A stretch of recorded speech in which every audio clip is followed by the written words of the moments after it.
হযরতে ওমর রাদিয়াল্লাহু আনহু বলেন, যে ব্যক্তি অনুমতি দেওয়ার পূর্বে গৃহের অভ্যন্তরে দৃষ্টি নিক্ষেপ করলো সে অন্যায় কাজ করলো, একটি খারাপ কাজ করলো। অর্থাৎ আপনি কোনো মতেই কিন্তু, কোনো অবস্থাতেই কিন্তু অনুমতি পাওয়ার পূর্বে ওই ঘরের মধ্যে দৃষ্টি দিতে পারবেন না।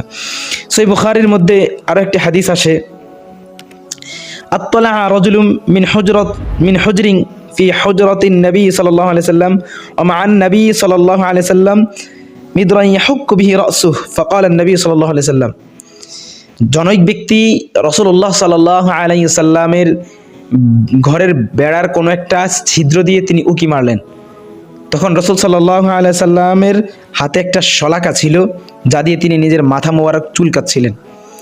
তো নবী সাল্লাল্লাহু আলাইহি সাল্লাম বললেন, লাউ আ'লামু আন্নাকা তানজুরু লাতা'আনতু বিহি ফি আইনিকা ইন্নামা জুইলাল ইস্তিযানু মিন আজলিল বাসর।